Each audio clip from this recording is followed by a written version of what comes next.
Okay, let me start from the beginning.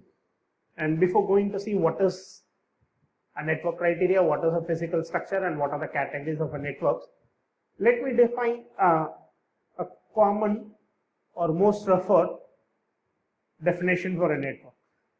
So we'll call it a network as a set of a device which is connected by a communication links. So here you have to note there are two things which we have to see: what is meant by nodes and what is meant by link. So immediately question will rise when I say it is a set of a device, and I'm going to make you that set of a device is commonly referred as a nodes. What are the things which we can classify under the nodes? Example, a computer can set as a node, or a printer can also be a node, or even our mobile device can also be a node. Apart from this, any device which is capable of sending or which is capable of receiving a data can also be a nodes. Clear? Now, the second thing which we want to have is a link. Link is the one which normally we call it as a medium, which takes our data from one end to other end. So when it comes for a link, we can have a cable, or we can say R is a medium, or R is in a link which carries our data, or we can say it's an optical fiber also. Clear? These are the things which we are going to have an impact. These are the things which are going to classify or comes under the category of a link. Now let me have a discussion about our first topics which I need to discuss about a network criteria. So what do you mean by criteria?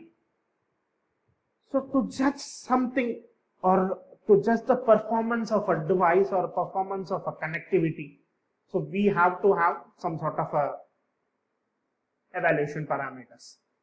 So when it comes for a network, we have so many evaluation parameters. Number one is performance, and number two is reliability, number three is security. So when it comes for a performance, what is I'm going to do? So as I said, there is only two devices are going to be there, and which is going to have a connection through a link, so that I am going to transfer a data. How do we measure a performance? And what is the kind of parameters which I am going to look at in the performance? So there are two things which I am going to there are two things which I am going to measure. One is a delay and other one is a throughput.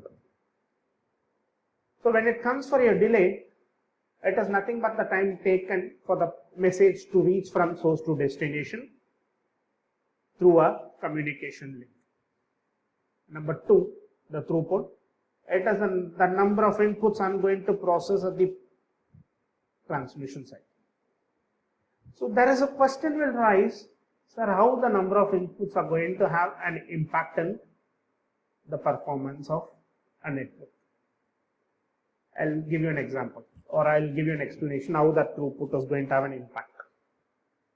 So imagine I'm running a company. If the companies are going to be run with 10 members, and I'm going to say that I have my product, I'm going to release, or I'm going to have only two manufacturing units, only two devices are going to be manufactured with me. Yeah. Now, my sustainability in the market is going to be depends on how much of product I'm going to give as a delivery. What is the quantity of a products? So if I want to increase the product quantity, automatically I have to increase the input here. When I say it's input, I have to include my raw materials and everything. So the same concept I'm going to apply in the network criteria also. So increase the number of inputs, or it means that increase the number of packets which are going to transfer, and then find what is the delay. And if the number of inputs are going to be keep on increasing and delays are going to be keep on decreasing, yes, well and good, your network performs properly. And the second thing which we are going to see is the criteria is reliability.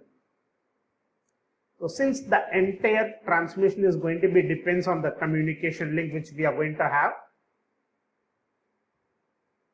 so which is going to be formed between the two devices, there is every bit of a possibility that communication link will be broken at any point of time.